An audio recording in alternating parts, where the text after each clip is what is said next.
Ya, bismillah. Assalamualaikum warahmatullahi wabarakatuh.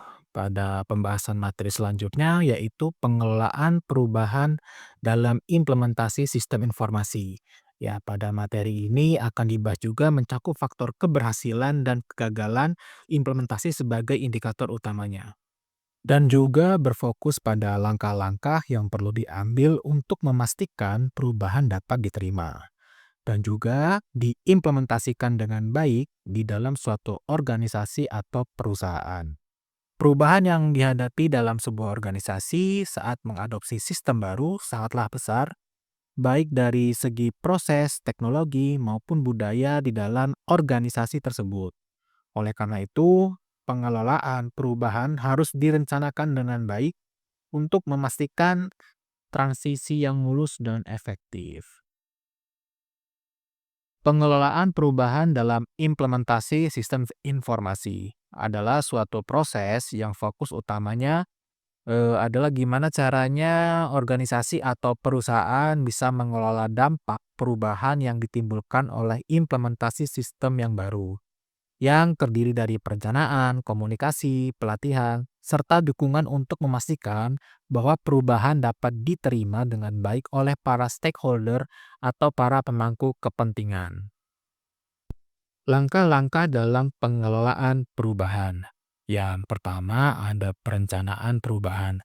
Pada tahap ini, organisasi harus merencanakan secara detail proses perubahan yang akan terjadi seiring dengan berjalannya implementasi sistem informasi yang baru.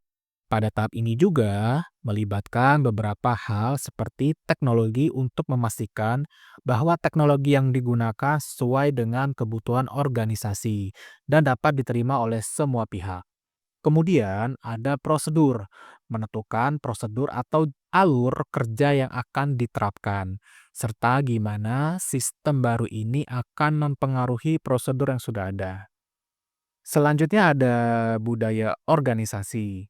Ini untuk mengantisipasi perubahan dalam budaya organisasi dan bagaimana cara agar seluruh anggota organisasi dapat menerima perubahan tersebut. Langkah dalam pengelolaan perubahan selanjutnya yaitu komunikasi. Komunikasi yang jelas sangat penting ya untuk memastikan bahwa semua stakeholder memahami tujuan perubahan dan manfaat yang akan diperoleh.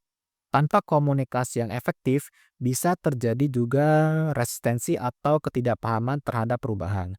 Tujuannya ya untuk mengurangi resistensi tersebut ya terhadap perubahan dengan memberikan informasi yang cukup mengenai alasan dan tujuan implementasi sistem baru.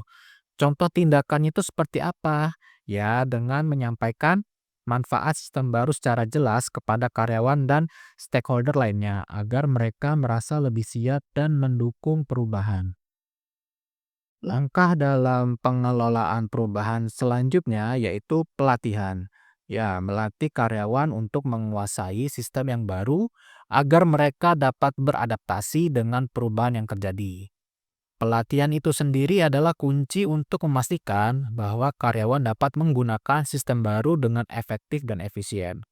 Tujuannya untuk mengurangi kebingungan atau ketidaknyamanan yang dirasakan oleh karyawan saat beralih ke sistem yang baru, serta juga meningkatkan kepercayaan diri mereka dalam menggunakan teknologi yang baru. Apa yang harus dilakukan oleh organisasi atau perusahaan? Ya, menyediakan sesi pelatihan-pelatihan disesuaikan dengan bidang para karyawan di bagian mana mereka bekerja, baik berupa pelatihan langsung atau sesi e-learning yang bisa diakses kapan saja. Langkah dalam pengelolaan perubahan selanjutnya yaitu dukungan pasca implementasi. Setelah sistem diimplementasikan, dukungan dan pemeliharaan berkelanjutan sangat penting ya untuk memastikan bahwa sistem tetap berjalan efektif. Ini juga mencangkup pemeliharaan teknis serta dukungan pengguna jika ada masalah yang timbul. Contohnya seperti apa? Ya, menyediakan tim support yang siap membantu. Kemudian memberikan pembaharuan sistem secara berkala dan juga melakukan evaluasi terhadap efektivitas sistem yang udah diterapin. Keempat langkah ini saling terkait ya, dan penting untuk menciptakan lingkungan yang kondusif bagi penerimaan sistem informasi yang baru. Dengan proses awal seperti perencanaan yang matang, kemudian komunikasinya juga jelas, pelatihan juga memadai, dan dukungan yang berkelanjutan, perubahan dalam implementasi sistem informasi dapat dikelola dengan lebih baik, mengurangi resiko kegagalan, dan meningkatkan peluang kesuksesan. Ya, sampai sini paham ya? Kita lanjut slide selanjutnya. Manajemen risiko dalam pengelolaan perubahan yang sangat penting dalam implementasi sistem informasi. Manajemen risiko itu sendiri adalah proses untuk mengidentifikasi, menganalisis, dan merencanakan langkah-langkah mitigasi untuk mengurangi dampak risiko yang mungkin terjadi selama proses perubahan. Kita bahas yang pertama, ada identifikasi potensi resiko. Nah, di tahap pertama dalam manajemen resiko adalah mengidentifikasi semua potensi resiko yang dapat mempengaruhi jalannya implementasi sistem informasi. Resiko-resiko ini dapat berasal dari berbagai sumber ya, seperti teknologi, operasional, manusia atau human, dan lingkungan. Nah, contoh resikonya yaitu di bagian teknologi itu seperti apa? Ya, seperti kegagalan pada sistem, kemudian dengan gangguan pada operasional, misal kayak ketidakmampuan sistem baru untuk berintegrasi dengan proses bisnis yang ada. Contoh resiko selanjutnya ya human itu sendiri ya, atau manusia itu sendiri, resistensi terhadap perubahan dari karyawan atau kurangnya keterampilan dalam menggunakan sistem baru si karyawannya itu, atau kurangnya pelatihan. Nah, kemudian lingkungan. Perubahan dalam peraturan atau kebijakan eksternal yang dapat mempengaruhi cara implementasi sistem informasi tersebut. Setelah resiko itu diidentifikasi, langkah selanjutnya adalah merencanakan cara-cara untuk mengurangi atau mengelola resiko tersebut agar dampaknya tidak mengganggu kelancaran implementasi. Nah, tujuannya untuk mengurangi atau bahkan menghindari resiko yang dapat menyebabkan kerugian atau hambatan dalam proses implementasi. Contoh tindakannya untuk resiko teknologi ya, melakukan uji coba ya, sistem secara bertahap, kemudian melakukan pelatihan bagi tim IT-nya, serta menyiapkan rencana pemulihan sistem jika terjadi kegagalan. Kalau tindakan untuk resiko operasional, itu menyusun prosedur operasional standar atau SOP yang jelas ya, dan menyediakan dukungan teknis untuk mengatasi masalah teknis yang mungkin muncul. Kemudian untuk resiko human atau manusia itu sendiri, tindakannya ya melibatkan karyawan dalam setiap tahap implementasi, memberikan pelatihan intensif, bisa juga dan menyediakan sesi tanya jawab untuk mengurangi kebingungan dan resistensi. Dan untuk resiko lingkungan itu tindakannya ya memonitor perkembangan kebijakan eksternal dan menyesuaikan rencana implementasi sesuai dengan perubahan yang ada. Selanjutnya tahap ketiga dalam manajemen risiko adalah monitoring. Nah, setelah langkah mitigasi diterapkan, penting juga untuk memonitor risiko secara terus-menerus dan mengevaluasi apakah strategi yang diterapkan itu efektif atau tidak. Hal ini memastikan bahwa risiko yang teridentifikasi dapat dikelola dengan baik sepanjang proses implementasi dan setelah sistem beroperasi. Tujuannya untuk apa? Ya, untuk memastikan bahwa perubahan yang diimplementasikan berjalan sesuai rencana dan resiko yang muncul dapat diatasi dengan cepat dan efektif. Contoh tindakannya seperti apa? Ya, melakukan evaluasi berkala mengenai kinerja sistem, mengadakan pertemuan rutin untuk memantau status proyek, serta melakukan analisis terhadap feedback dari pengguna sistem. Jadi, manajemen risiko dalam pengelolaan perubahan adalah kunci untuk meminimalkan potensi masalah yang bisa timbul selama implementasi sistem informasi. Proses identifikasi resiko, mitigasi, dan monitoring yang efektif akan membantu memastikan bahwa perubahan dapat diterima dengan baik oleh seluruh stakeholder dan mengurangi gangguan terhadap operasionalnya. Dengan cara ini, organisasi atau perusahaan dapat mencapai implementasi yang lebih sukses dan lancar. Faktor keberhasilan dan kegagalan implementasi sistem informasi. Untuk memahami pengelolaan perubahan dalam implementasi sistem informasi perlu dianalisis faktor-faktor yang mempengaruhi keberhasilan dan kegagalan implementasi tersebut. Ada beberapa faktor yang dapat menentukan keberhasilan implementasi sistem informasi. Yang pertama, ada komitmen manajemen puncak. Komitmen dan dukungan dari manajemen puncak adalah faktor utama yang menentukan keberhasilan implementasi sistem informasi. Manajemen puncak harus aktif terlibat ya, baik dalam pengambilan keputusan strategis maupun dalam menyediakan sumber daya yang diperlukan. Manajemen puncak berperan penting juga dalam memberikan arah, visi, dan komitmen terhadap proyek implementasi. Dukungan dari manajemen puncak juga meningkatkan kredibilitas proyek di mata karyawan dan pemangku kepentingan lainnya. Selanjutnya yang kedua yaitu pemilihan sistem yang tepat. Memilih sistem informasi yang tepat itu sangat berpengaruh terhadap keberhasilan implementasi.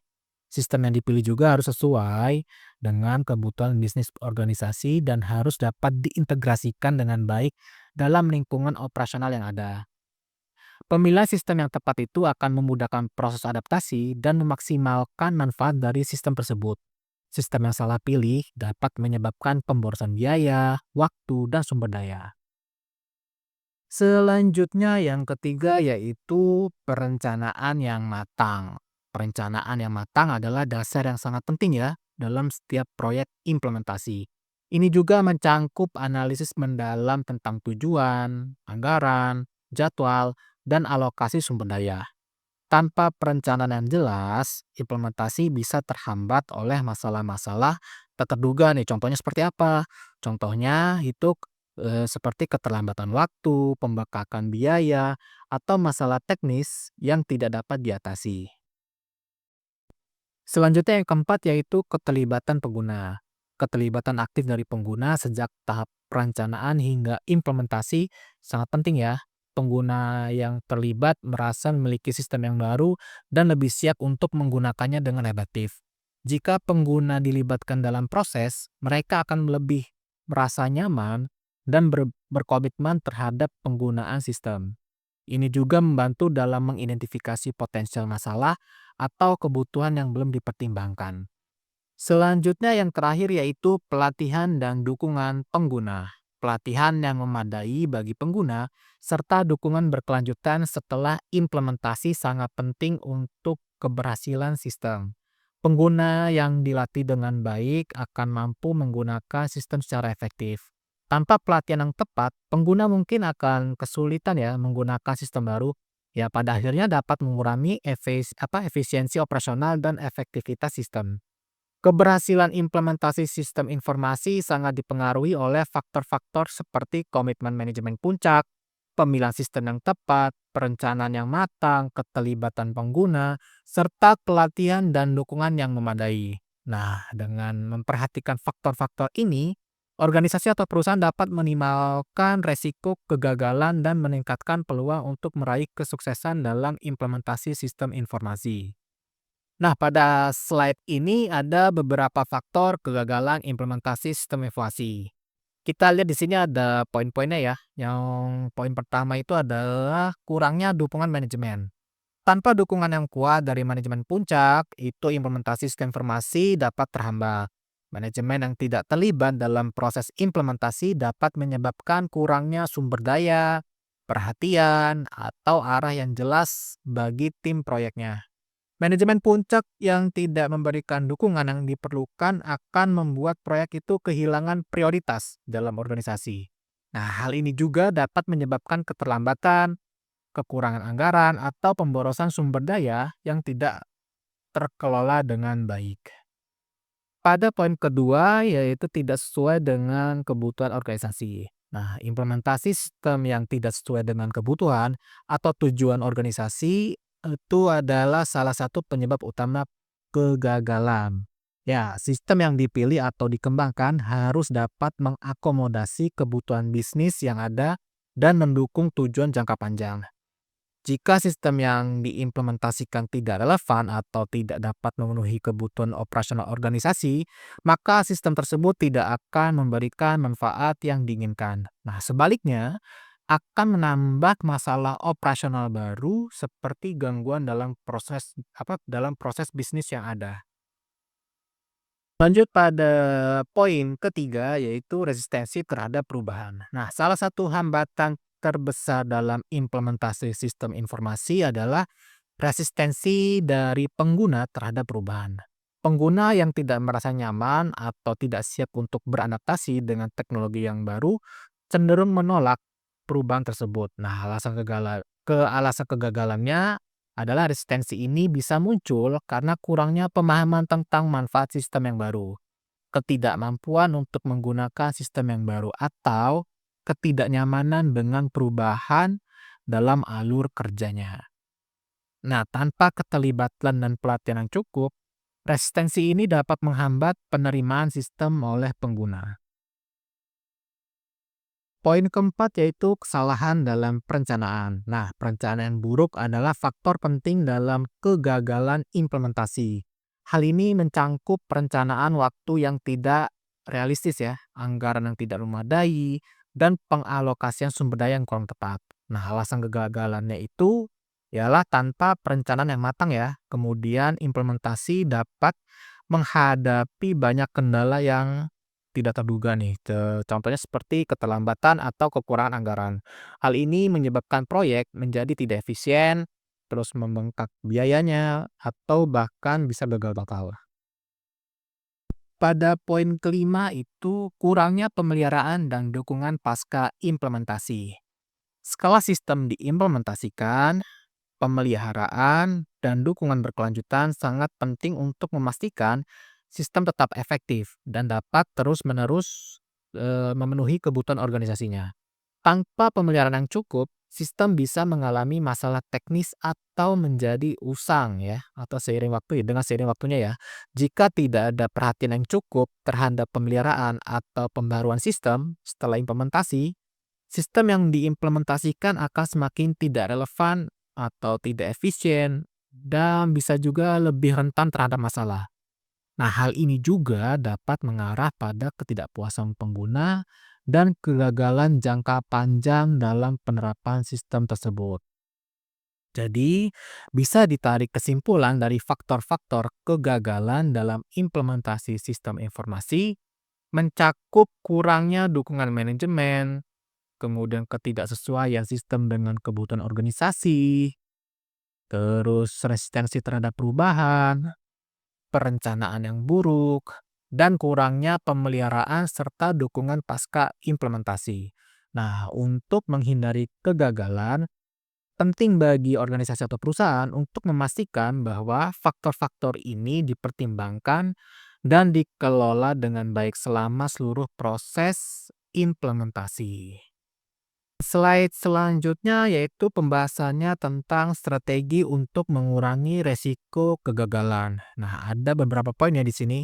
Poin pertama itu ada evaluasi kebutuhan bisnis. Sebelum memulai implementasi, penting untuk melakukan evaluasi yang mendalam terhadap kebutuhan bisnis organisasinya. Ini juga mencangkup pemahaman tentang proses bisnis yang ada, tantangan yang dihadapi, serta bagaimana sistem informasi baru dapat membantu menyelesaikan masalah yang ada.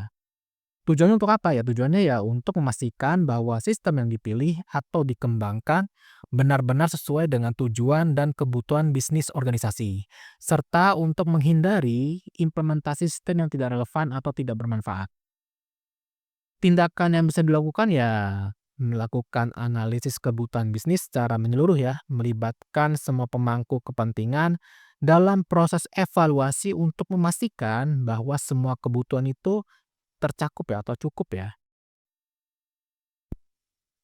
Poin kedua itu manajemen perubahan yang efektif. Pengelolaan perubahan yang baik dapat membantu mengurangi resistensi terhadap sistem yang baru. Manajemen perubahan yang efektif mencangkup komunikasi yang jelas, pelatihan, dan dukungan bagi pengguna untuk membantu mereka beradaptasi dengan perubahan yang terjadi. Kalau lihat di sini, tujuannya itu untuk mengurangi resistensi terhadap perubahan dan memastikan bahwa seluruh organisasi itu siap menerima dan menggunakan sistem baru. Nah, tindakannya apa aja nih yang bisa dilakukan? Ya, menyusun rencana manajemen perubahan yang melibatkan komunikasi yang transparan dan pelatihan yang memadai. Kemudian memberikan pemahaman yang lebih baik kepada karyawan tentang manfaat perubahan dan bagaimana perubahan ini akan membantu mereka. Selanjutnya poin ketiga, keterlibatan pengguna sejak awal. Ya, melibatkan pengguna sejak awal dalam proses implementasi itu sangat penting ya. Pengguna yang dilibatkan dalam perencanaan, pengujian, dan evaluasi sistem cenderung merasa memiliki bagian dalam proses dan lebih mudah beradaptasi. Nah, itu tujuannya untuk apa? Ya, untuk memastikan bahwa sistem yang diimplementasikan sesuai dengan kebutuhan dan ekspektasi dari pengguna. Nah, pengguna yang dilibatkan juga lebih berkomitmen untuk menggunakan sistem dengan efektif. Tindakan yang bisa dilakukan itu apa? Ya, mengajak pengguna untuk memberikan masukan tentang desain sistem yang baru, melakukan uji coba sistem dengan pengguna untuk mendapatkan umpan balik atau feedback yang berharga. Selanjutnya poin keempat, monitoring dan evaluasi terus-menerus. Nah, proses monitoring dan evaluasi yang berkelanjutan itu sangat penting ya untuk memastikan bahwa implementasi sistem berjalan sesuai rencana dan tujuan yang diinginkan. Nah, monitoring juga membantu mengidentifikasi masalah sejak awal sehingga dapat dilakukan perbaikan cepat. Tujuannya ini untuk memastikan bahwa implementasi sistem berjalan dengan lancar dan setiap masalah atau hambatan dapat segera diatasi. Nah, tindakannya itu seperti apa? Ya, melakukan pengawasan secara berkala terhadap kinerja sistem. Kemudian mengadakan evaluasi pasca implementasi untuk menilai sejauh mana sistem berfungsi dan memberikan manfaat. Nah, strategi-strategi ini dapat membantu organisasi mengurangi resiko kegagalan dalam implementasi sistem informasi. Dengan melakukan evaluasi yang mendalam terhadap kebutuhan bisnis, mengelola perubahan yang efektif, melibatkan pengguna sejak awal, dan melakukan monitoring serta evaluasi yang terus-menerus, organisasi dapat meningkatkan kemungkinan keberhasilan dalam mengimplementasikan sistem informasi yang baru. Slide ini adalah kesimpulan dari pembahasan-pembahasan di slide sebelumnya ya, terkait juga dengan pengelolaan perubahan dalam implementasi sistem informasi.